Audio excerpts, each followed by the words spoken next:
Hello, fantastic morning, Marty Cadi, Senior Field Vice President.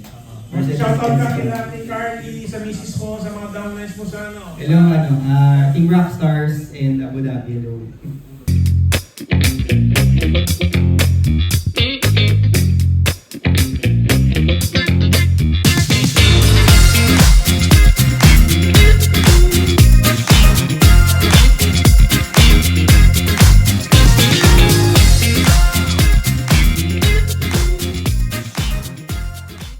Okay. So, what did you used to do, Marky? I'm an IT consultant po for 18 years. Okay. Magkano ang highest salary mo sa IT consultant? Pagka masipag-sipag po, mga 150, 160. Okay. So, bakit siya fluctuating? Bakit kailangan magsipag para 150? Hindi po, OT po, tapos night shift. So, pag nag-OT ka, mas malaki. Yes, sir. So, choice mo ba yun kung mag-OT ka o hindi? Hindi mo po choice. Hindi mo po choice. Depende po kasi ba may deployment. International po kasi yung client. Okay. So minsan may weekend. So, mali yung word na kung masipag. Ang word siguro kung nabigyan ng project. Tama, Yes, sir. kasi hindi mo choice eh. Pagka Yes, binigay sir. ka nila, wala kang choice. Diba? Yes, sir, tama. So, pagka hindi sa sipag yun, kung mas maraming oras na ni-render, Yes. mas malaki yung sahod. Ang ano lang po sir kasi night shift po siya. So talagang mag-e-effort ka din na mag-isave. Yes, yes, yes. So, lahat naman ng bagay, pag more effort, more income. Yes, sir. Okay, so, you're wearing a Rolex, you have a Mercedes-Benz, no? Si Yes, Carly, naka Mini Cooper. Yes, sir. So what's next? Anong ambition ni Marky and Carly? Or meron bang ibang ambition si Marky separate kay Carly? Ay, Kasi si Carly parang mag-rockstar yata talaga. Yung post niya, gumawa na kasi na ng record eh. Yes sir, passion niya po talaga yung pagkanta. So talagang doon siya nakapag-release. Siyempre po gusto din po namin maging katulad nila mga PD na Meron ka ba mga particular PD that you look up to na kinokopya ninyo or yung gusto nyo marating yung narating nila? Any particular one? Akong particular po talaga, Melex po talaga yung Melex. pinaka. Para sa iyo yun o para kay Carly rin? Pareho ba kayo? Pareho po. Pareho. Melex yung goal Yes, nila. Okay. Yun po talaga yung pinaka-goal na po. Okay. Kaya lang po siyempre yun po sa side ko po medyo we're working on building kasi po after po ng pandemic nagsibalikan sila sa mga dati nila na. Tapos yung mga ibang negosyante naman po nagka-issue sa business nila, mas pinukos nila yung business. So ngayon po yun po yung focus po namin na work. So pagka gumanda-ganda po yun, pwede pong tumaas ng 400, 500 yun po yung goal namin na monthly income. Okay, so yung issues na sinasabi ni Marky, no? That's a lot of people say that. And my answer is simply this. Hindi nyo pa nakikilala yung magpapayaman sa inyo. Okay? If you're thinking of earning 1 million, 2 million a month, hindi nyo pa kilala yung magpapayaman sa inyo. So it has to be very clear. You need to have new pay-ins. You need to new downlines. You need to create new lines in order to have this dream income that you're having. Kasi sabi nga nila, people are always envious. Naiinggit ang mga tao kung anong meron ka. Hindi nila kinaiinggitan paano mo nakuha yan. Kasi kung tatanggalin natin yung mga posts ni Melanie Alex ng mga karangyaan, yung mga relo na mamahalin, bahay na mamahalin, kotse na mamahalin, alas na mamahalin, yung mga ganap, pag-abroad, no? Recently, they went to Europe, no? Hindi i-fly trip to. Sila sarili gumastos nito. Million ginastos sila dyan. Kasama niya sila Chinkitan, and yung pastor ng church nila, etc. Mga may pera. No? And they took business class. Diba? Yung mga ibang kasama nila sa tour, naka-economy. Sila nag-business class, si Chinkitan nag-business class. Business class pa lang, double na yung cost ng tour mo. Okay? So, people are envious of what they have. Pero, if we remove all of that, and pakita natin kung anong oras nagigising si Melanie Alex, no, umaga pa lang, gano'ng karami yung kausap nila. Tapos ilan yung event nila today, no, na naghiwalay sila, yung isa nandito, yung isa nandun, di ba? Yung mga anak nila, yaya, saka driver na lang ang nag-aalaga, di ba? Tapos hanggang sa gabi-gabi na sila uuwi. Tapos walang tigil yung mga kausap nila sa chat. Pag tignan mo social media nila, tagtag din, may TikTok, may FB, may IG, kumpleto rekado sila. Kaya yun yung level na na-achieve nila. So people are not envious of all of the hard work that they put in, but they want the result. They want the 300 million.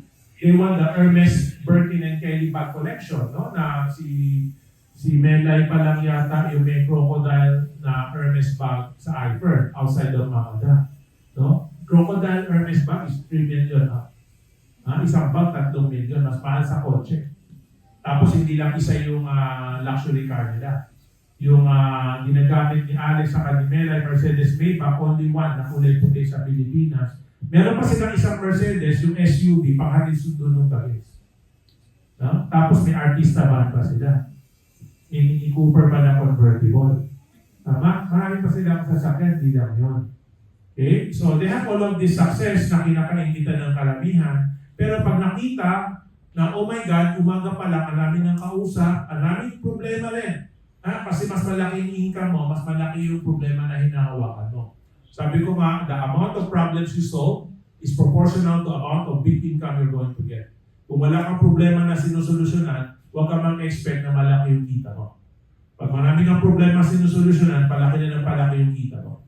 Kasi nagsosolve ka ng problema ng ibang tao eh. Hindi naman magkakaproblema yung walang ginagawa.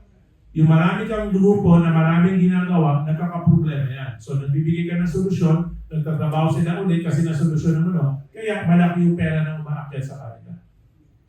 Okay? So magandang role model sila Melanie Alex. Kailangan sundan natin yung schedule nila. Tama? You need to hire yaya, you need to hire driver kung naghahatid sundo ka ng bagets, di ba? Para mas marami tayong time na mabigay. Kasi the fact na nakakuha kayo ng malalakas na leader, that means God is really blessing you na ito talaga negosyo para sa inyo. Diba? Umayos kayo, gumising kayo kasi grabe, merong leader na grabe yung production sa kaliwa, meron yung leader na grabe yung production sa kanan. Tama? Yes. Kumbaga, parang parang how to say, it's really symbolic na nasa Manila kayo, pero yung malaking grupo nyo, isa nasa Abu Dhabi, yung isa nasa Tacloban, sa Ormoc. Yes, sir. Tama? Yes. So it's really showing you that your big business is not even here. Tama? It's really showing you that there is grabe yung leveraging na possible. Yes, sir. Tama? So kailangan kayo ni Carly, maka-create din tayo ng new line to match, diba? These other lines that are working so hard. Yes, sir. Diba? Para I remember pag-usapan na si MJ, no? Parang last 2 months, medyo struggling si MJ. Tama? Tapos bigla na lang, after the council meeting, di ba, update siya, sir, punta ng probinsya, sir, ganito, sir, ganyan. Update siya na update, lahat ng galaw, nag-update siya. Tapos hanggang sa ito na yung latag, hanggang ayan na, Umbrella Academy package niya. Tapos sagot niya, yun lang pala sikreto, kailangan naka-update palagi kay Sir To para yung energy na ihigop palagi. So, working hard is expected. Working on all aspects of your business is expected.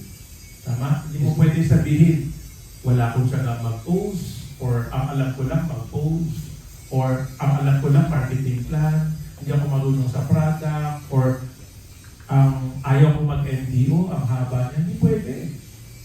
Diba? Lahat ng aspeto ng negosyo natin, kailangan gamayin natin yan. Kasi that's what a networker is.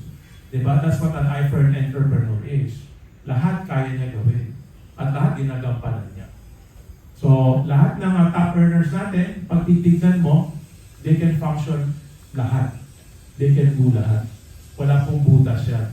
Diba? Hindi ka aabot sa top 10 kung marami kang butas. Kung marami kang hindi nagagampanan, hindi ka aabot sa top 10. Kasi kung kami nga ni Madam, everyday, kailangan mag-post sa TikTok, di ba? Oh. Bakit? Ako ba yung nakakakuha ng pay pag nag-TikTok ako? Hindi. Gumagawa ko ng post para makatulong sa mga ibang tao na magka-pay. We are doing it, hindi dahil gusto ko sumikat. Kaya I tell you mas masarap maging mayaman kesa sikat. Diba? Kasi even as IT, to earn 150, 160, much is expected of you. Yes, sir. Diba? Dito mas malaki yung kitaan, mas maganda yung environment, diba? So, kailangan idanihan ka natin. Ikaw, since you said you don't have a question, my question to you, what are the things that you need to do you think you need to improve? As Marky, the father, as Marky, the husband, as Marky, the iPhone professional networker, what are the things that you think you need to improve? Sir, siguro sa akin, sir, gusto kong matutunan yung ginagawa nila accessing yung cold market talaga. Tsaka hindi kasi kami na sa retail. More on, yung nagsimula po kami sa iFern, talagang, nung pandemic kasi sobrang sarap. Ayaw namin magbenta ng below premium business before. So, parang nasanay kami na ilatag na premium business lang. So, pagka before, parang standard, premium business lang tayo. Dito lang tayo. So, siguro ngayon, nagbago yung situation. Gusto namin matuto yung mag-retail talaga. Mag-push ng ginagawa nila sa palengke po. So, yun po yung tina-target namin. Ako ko personally. Yun po yung feeling ko na kailangan para makapag-market ng more. Saka siguro sir, ngayong na-experience namin yung Valle Verde, hindi pa namin alam paano mag-market dun sa medyo maganda-gandang level ng market na kumbaga, siguro yun pa yung gusto kong matutunan pa kung paano. So, you're living inside Valle Verde subdivision now? Yes sir, Valle Verde. So, sample natin si iFern Mercedes Boy, si Fiscal Elvin Kid Barrios. Di ba?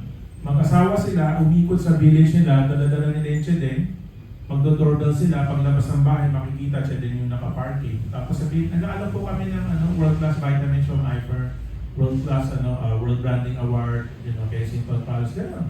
Lahat ng tinimbrihan nila, bumili lahat. Basta nandiyan yung may-ari ng bahay, bibili. Kasi fiscal. Tapos naka-chedeng. Tama? Kapit-bahay. So, sample product, bibili. Tama? So that's the cold market that you need to tap. You're in the subdivision. Tama? So if you're allowed to do doorbell like that, then higher yung market mo rather than going to the palengke. Yes sir. Tama? And sa akin, grow from your strength. If before pandemic, mayabang kayo, pagka premium business lang ang gusto ninyo, pag reseller, saka essential, naliliitan kayo, ba't kayo bababa ngayon sa tingi-tingi? Taasan pa ninyo. Meron kahapon, kakwentuhan ko kanina umaga, kakwentuhan ko si Kit, ano sabi niya sa amin? Sir, inumpisahan ko sa Umbrella Academy, ang mga latag. Tapos ending, kwento ko yung corporate, tapos kwento ko yung family business, family package. So sabi niya, doon na lang muna tayo sa corporate kasi para medyo balance. Kasi 1.8 sobrang mahal daw. Yung 300 naman sobrang mura. Gets nyo? Kasi kung nilatag mo yung pinakamataas, nagiging mura na yung 600. Tama? Kasi 600 is only 1/3 of 1.8. So worst case scenario, yung kwentuhan namin ni Kid, worst case scenario, kung walang-wala talaga, family package. Tama? So it depends what market you want to penetrate. Kasi if you're able to penetrate premium plus and up, you need to explore that market again. How do we get back into that market? Kasi kung nawala man yung mga dating may negosyo na nagsara during pandemic, ngayon bumalik na, or yung mga empleyado na bumalik na sa trabaho, marami pa rin naman na empleyado na naghahanap ng negosyo. Ito nga, di ba, na-stress siya dun sa motor pool na trabaho niya, di ba, pinag-design ni Mrs. So marami pa rin ganon. At marami pa rin na negosyo na after pandemic, hindi na naka-recover. So, parang don't just explore the market because you see some people being successful there. You need to go for your strength. Sino ba si Carly? Sino ba si Marky? Diba? Ano ba yung kaya nilang gawin before? Na, which I believe, kaya nyo pa rin gawin nila. Doesn't mean that the situation changed, that you need to change. Example, kausap natin one of our PD, Jack Sumalino, no? Kapatid ng idol ng Melex. Para last month, he earned 300,000. And he was really sad with the 300,000. Sabi niya kasi ang target niya na sales is 5 million naman, yung group sales. And ang namin nila nilatagan na co kasi idol namin na yung Bagwis, pati si Matthew. Sabi niya, ang hirap pala ma-penetrate yung co maraming meeting para magbayad. Paano ba nila ginagawa yun? Sabi ko, sino ba nagsabi sa'yo na co-op yung tutukan mo? Wala ang Bagwis, konti lang ang doktor nila. Ikaw napakarami mong doktor. Ang market ninyo, doktor. Hindi co-op. Kanya-kanyang expertise yan. Diba? Kasi pagka nagsasaboy ng blessing si God, hindi naman lahat kayo nandito sa same place. Tama? Nung nasaboy ng kagwapuhan, ako'y nandun. Yung yaman, ako rin, di ba? Yung height, ako rin, di ba? Hindi tayo pareho ng pwesto, kaya iba yung blessings na napunta sa iyo. So, yung co-op, iba rin, di ba? Yung, and again, balik tayo dun sa quote ko, people are envious of the success, but they're not envious of how that success was achieved. Pagpapakwento natin kay Matthew, kay Edwin, kay Nomi, 1 year and a half silang luhaan sa co-op bago nila nakuha yung ganitong success. It takes them 1 year and a half of rejection, of failure, before they start earning like this. And yung mga naunang co-op na sumali sa kanila, hindi na naman nag-active. Tama, nag-active lang ngayon, nakikita na daw na nagtatap din yung mga co-op na mas huling pumasok pero mas maagang nag-active. Ngayon pa lang daw, nagko-contact. Uy, mag-active na kami. Uy, magdadagdag na kami ng account. Diba? So it takes time. No? So kailangan ng clear and itong usually mali ng tao, puro planning, puro strategize, puro meeting, more action. Kasi doon sa action, manggagaling yung mga palpak natin. Eh, matututo tayo sa palpak. Matututo tayo sa pagkakamali. Diba? Pag puro easy, puro plano, diba? Tapos yung kasi nakakuha kami ng schedule kay Mayor. Kailan? 3 weeks from today. Pinaghahandaan namin mabuti. O, yun nga. After 3 weeks, alam mo, anong pinasok ni Mayor? Premium. 3 linggo niya hinintay, yun na, premium na pinasok. Diba? That time kasi yung kausap ko, ini-invite ko meron time big event dito sa Manila. Sabi ko, punta kayo dito para makasama kayo. Kunyari, luxury car club event or Mercedes club. Sabi niya, sir, hindi pwede kasi 3 linggo namin hinihintay na itong schedule ni Mayor. He missed out to get a premium. Na kung nag-attend siya doon sa event dito, nag-post lang siya na maayos, mas marami siya makukuha. Diba? Okay? You have any question after this discussion? Baka bigla may naisip ka. Actually, sir, tama nga po yung sinabi niyo na stick kami dun sa basic. Kasi dati, hindi namin nilalatag talaga less than premium business. And yung last week po, kung kami na basic, pinaka-minimum namin yung 76. Tapos sa bundok po yun, kumuha yung tinatagan namin. Tingnan mo, sa bundok na to, di ba? Yes po. May NPA na doon sa taas na basic. Yung lupa niya sa bundok, high estate ba yung pinatawag? Ay, di po, medyo mayaman po yung nalatagan. Joke,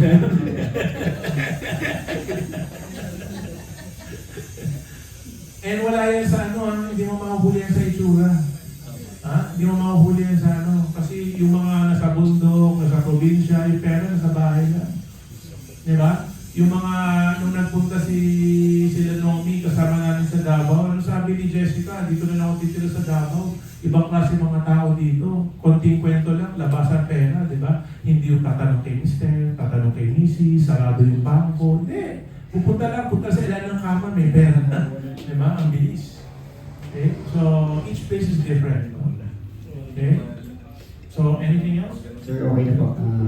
Siguro talagang we need to play to our strengths talaga para ma-maximize. Okay, so... Ito yung pinaka-learning for me today. Okay. Masyadong madaming iniisip, pero kailangan mo pala balikan kung saan ka talaga malakas, saan ka talaga sa kami tatlo ka naisip, gawin mo muna yung isa. Yes, sir. Diba? Kung baka isa daw mag-multiple choice ka, sige, gawin mo si letter E. Palpak ko, letter B. Palpak ulit, letter C. Pag lahat palpak, Seto, ano gagawin namin? Lahat palpak. Tama! Yun naman yung trabaho ng mentor eh. Bakit sila Edwin Nomi, ganun din naman eh. Every time they're stuck, they will ask Seto, kailangan namin makipag-usap sa'yo kasi ganito, ganyan. Meron ni Alex is the same also. Diba? The biggest problem, that I face as somebody mentoring people earning, 1 million to 5 million per month, mentoring people who have earned 300 million, mentoring people who have earned 100 million and 50 million, is parang you teach them how to earn money, tinutulong mo paano gumastos, paano kumita, tapos yung paano gumastos, not everybody wants to listen. Diba? Doon sila nagkakamali kasi they gastos on the wrong place. So, we teach not just how to earn, and we teach how to earn money very quickly. Diba? Pabilisan, 100,000, milyon. So, kung paano gastusin ng tama, magpapatulong ka rin. Kasi part yun ng sistema eh. Diba? Bakit nasa Green Meadows ang nakatira sila Melanie Alex? Kasi hinihan ko sila, nakiusap pa yun na bumili sila ng condo sa Hype, 3.5 million, tapos pinarenovate nila sa million. So 4.5 million yung bahay nila sa Hype na maliit na bahay, condo sa Taytay. Tama? May swimming pool, everything. Yeah, it's the first, how do you say, high-rise condo in Taytay. No? So pagka sa high ka, kilala. Okay, pero sino mababalyo doon? Meron siyang downline ng mga fiscal, mga judge, may ani ng hospital, teacher. Sino ma-i-impress sa 2-bedroom or 3-bedroom na condo sa Taytay na worth 3.5? Wala. Sabi ko, during pandemic, pinilit ko sila lumipat sa Shangri-La. Yung unit nila sa Shangri-La, parang 220 square meters. Oh. Diba? Parang 160,000 a month yung rental. Fully furnished. Oh, so 1 year lang sila doon. Tapos sabi ko, lipat na kayo. Tapos na yung pongso nyo dyan sa Shangri-La. Oh, Green Meadows na. Yung tinira nila sa Green Meadows, that house is worth 250 million. Rental yun. Kahit classmate ko may-ari. Classmate namin ni Robin, si Camino, Benedicto. Yan. 250,000 a month yung rental doon sa bahay niya. 1 year in advance ang rental. So, 12 months advance rental plus 2 months deposit. 14 months times 250,000. Yun yung one-time payment nila Melanie Alex para makatira sa Green Meadows. Kasi gano'n na ang kalakaran sa malalaking village. Hindi ka pwedeng mag-rental doon na 1 month lang. 1 year advance payment. Kasi ang mga nag-rental doon, mga ATV, mga expat. Okay?